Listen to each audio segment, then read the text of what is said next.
Alright, I'm back at home. It's creeping up on the last, we got 2 weeks of October left or something. And it's feeling like it's finally going to be a normal winter. Meaning, where I live, the snow's coming. And typically, where I live, snow has hit the ground right at home on Halloween almost consecutively for years, including, Whistler, Pemberton, Parway, Squamish. And then it melts away again, but then the real snow comes probably mid-November, typically normally. And in the last few years, it hasn't. And that's really hampered a lot of hunting for a lot of people because a lot of the deer around here are migratory, right? And deer migrate, they migrate anyway regardless, just by habit, especially the does. But a lot of those great big hammer bucks, they're not coming down until they have to. And some of them don't even ever come down. But particularly where I've been successful hunting, my hunting for big, huge monster bucks typically gets good in knee-deep snow plus, right? And then I'm still climbing way up there to go get them.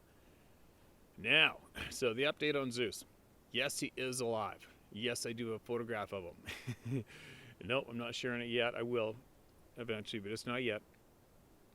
And his drop tine migrated up his main beam a handful of inches, but he's basically the same size, same deer. He looks like he might be a little weaker in body, but take note, I've been aware of this buck. I've been aware of this buck for how many years now?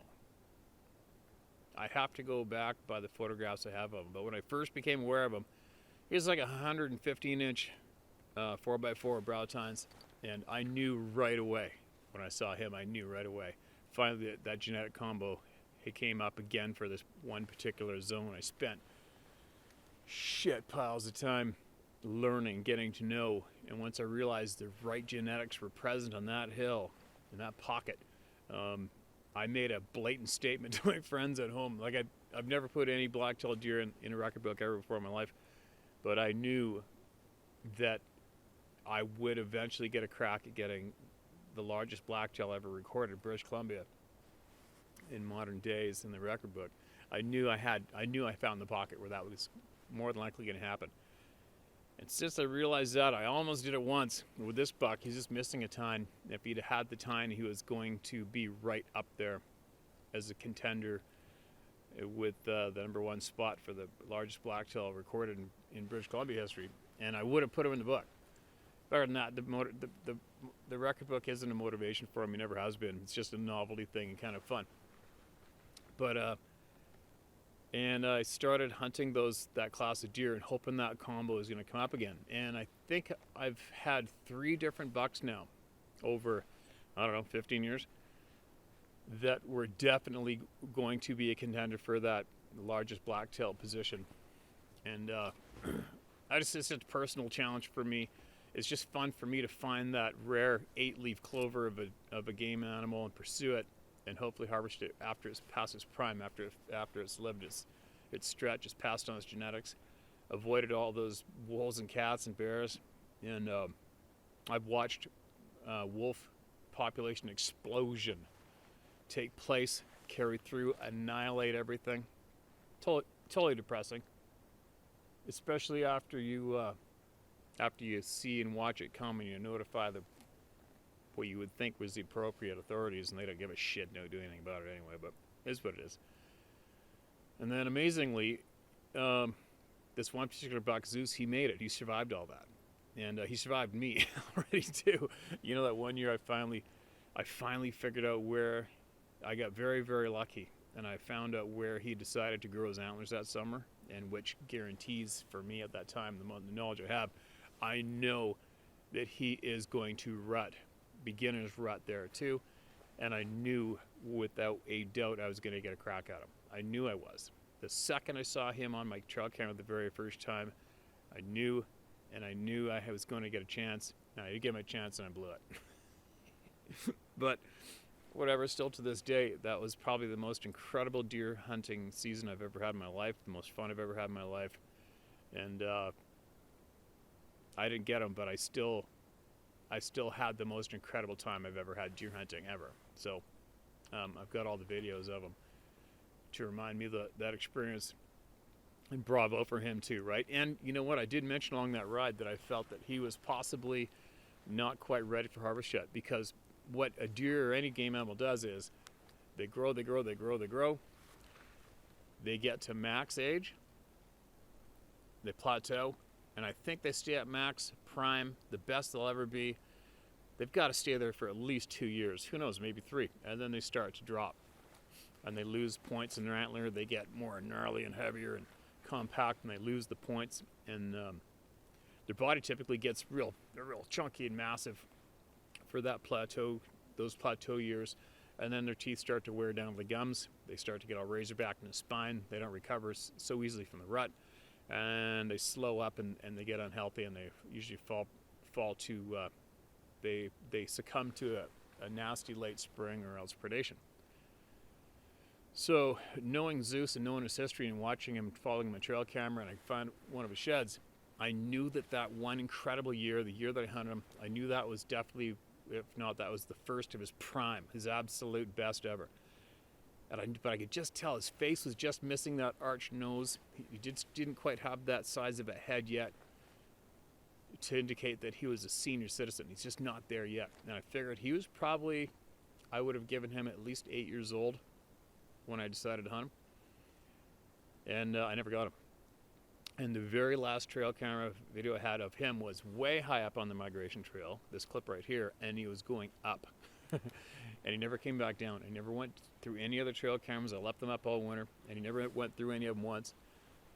And my guts told me that he went up high against the current of deer migrating out, and he went up high and he stayed up there. And that was also the year where the wolves were going absolutely crazy. They were everywhere. They were eating everything. They're coming up behind me on the trail. A pack of wolves walked right up behind me at broad daylight, and they could smell me, and they still came up behind me. They were just doing oddball things. They were everywhere. They ate everything. I got up at, I think, 5 in the morning one night in the wintertime. It was early spring, but still 6 feet of snow. After a clear night, to intentionally jam my heels in that steep, frozen over crusted snowbank, and I hiked all the way up to where they typically winter to get a head start on where there might be the trails going to beds, to get a head start on possibly finding his shed antlers. And I didn't find one deer print up there. I didn't find one deer bed up there in that whole frickin' wintering mountain that typically I'll fill up my backpack and sheds in a day. Nothing. They're all gone. They're all dead and gone.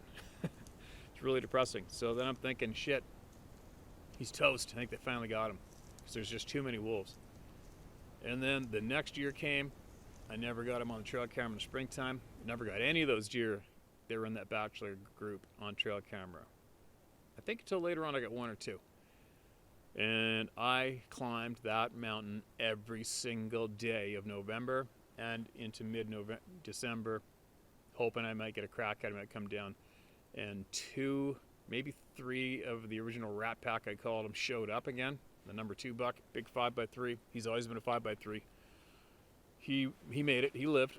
And this great big tall fork, massive bodies on these guys, massive. And he made it. No Zeus. And I looked for his sheds that spring. I looked everywhere. I left cameras up all year. No Zeus. I'm like, oh no. But my gut told me he stayed up high. I just figured, nuh-uh. No way. He stayed up high. He's too smart. I think he stayed up high. And then I've never given up. You never quit until you're certain. You never ever quit, ever. I don't have quit in me. It's probably not a good thing at this point of the game. I've done some silly things from not having quit. But so I went the extra mile this summer in a few different zones, and sure enough, I have 100% confirmation that he is alive, and he did exactly what my gut told me he did. And he is way up high. He's still alive. So, but where he is up there is as well typically where the deer they come through, where I hunt them in the fall, in the rut when the snow comes. they come through. So now we have the correct fall coming. They say it's going to be colder than an abnormally cold winter coming. I mean, it's mid-October. It is cold out. The snow is dropping. And it's all lining up to be the ultimate perfect conditions to ensure that he comes down in time before the season closes. And right now I am about, my gut's screaming at me, I'm probably going to get him. I'm going to get my eyes on him anyway. And that's pretty exciting. I'm absolutely, really excited, stoked for this time of year. It's all about my time and knocking off that personal goal. And we'll see if I can get that dance going again with this big old boy. And I'll share as much of it as I can with everybody online as it goes again. And I'll keep everybody updated with what's going on, what I'm seeing, and why I am doing what I'm doing at the time, and what's making me make those choices. And I'll share with you guys so you guys can as well gain that knowledge and apply it to your own knowledge bank.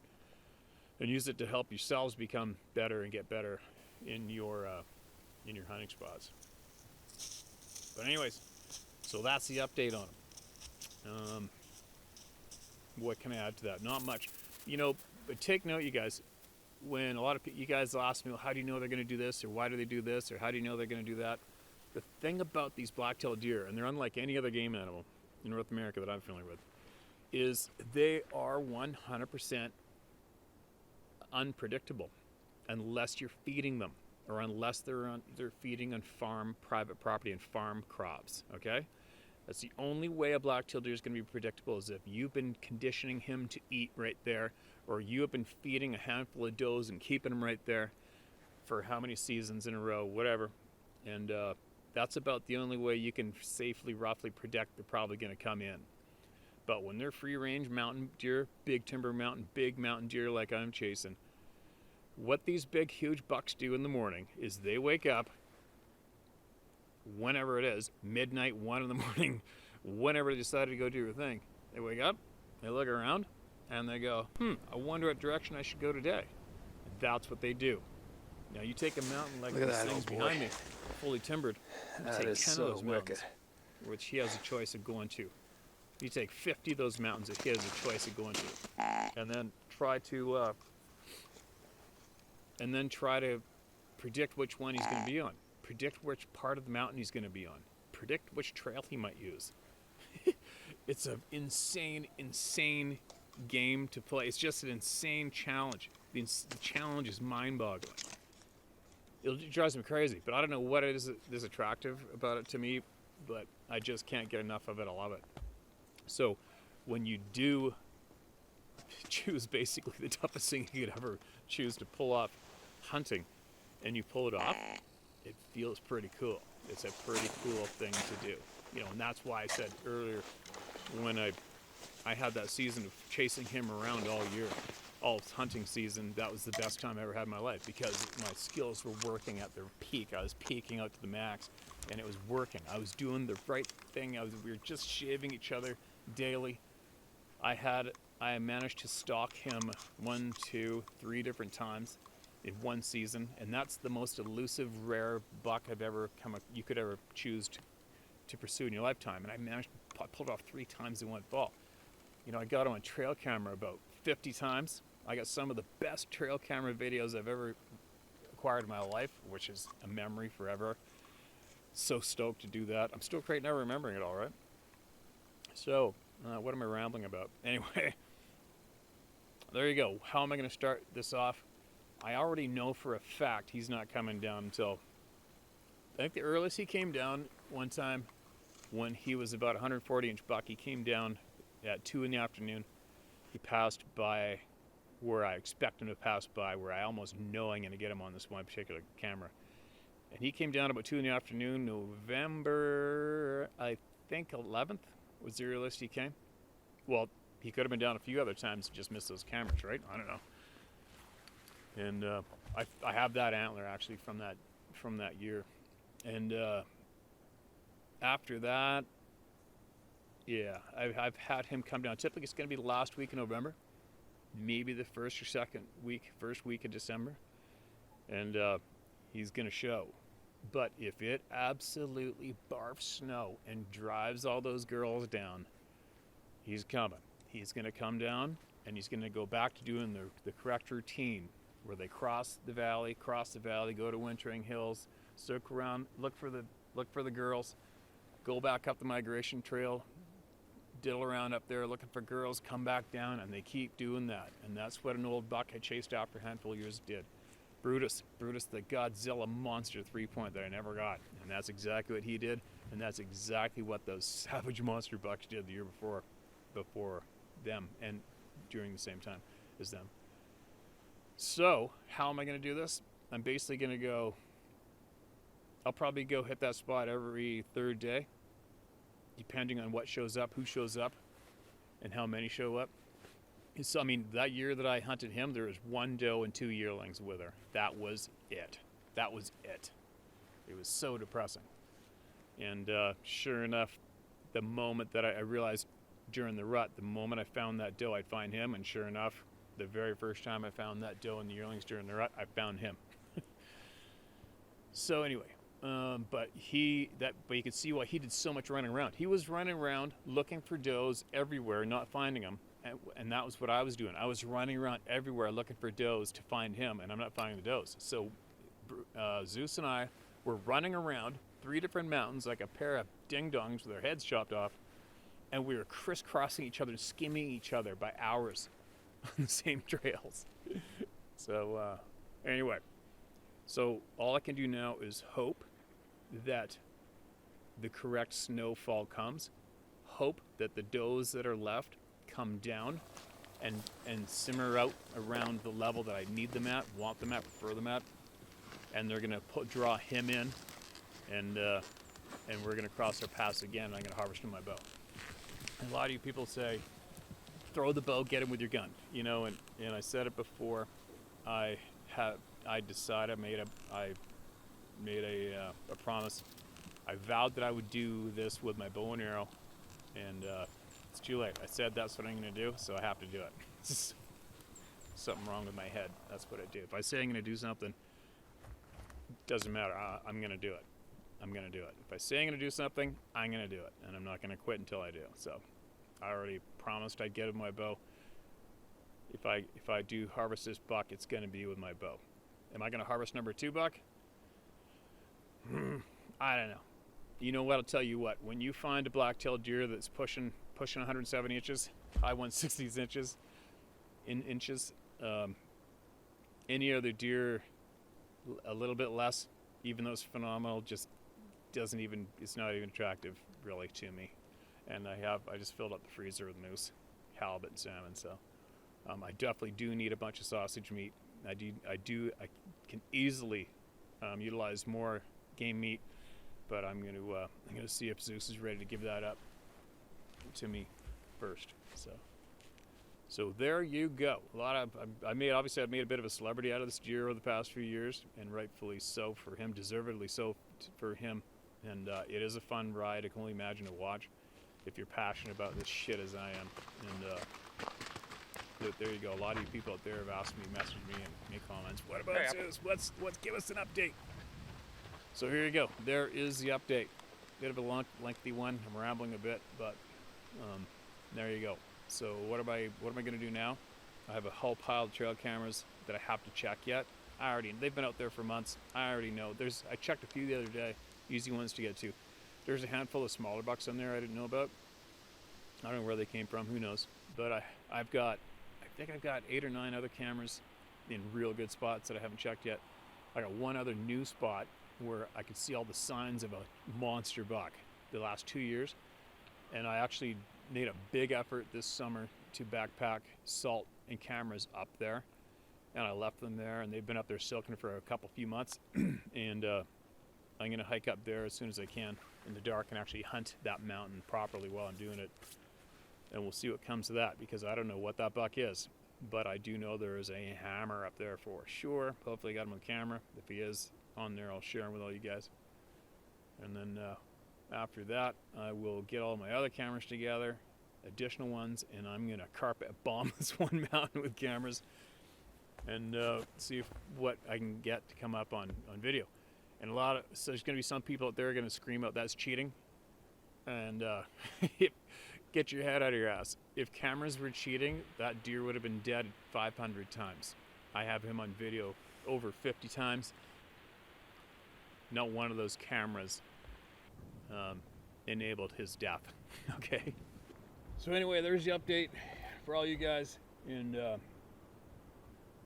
what can I say? Good luck to everybody out there this fall. And if you got a goal, I don't care what the goal is. It doesn't matter if it's a spike buck you've been following for a while, or if it's any other buck. Whatever your goal is, just don't quit. Don't ever, ever, ever quit, no matter what. All right, and that's how you get better, and that's how you become successful at this crazy game. You do not quit at all costs. You never quit. Right? So good luck. Oh, and then wait a minute. If you guys want, the Blacktail Hunter app is still available. I actually put a new photo album we got built and put it on there.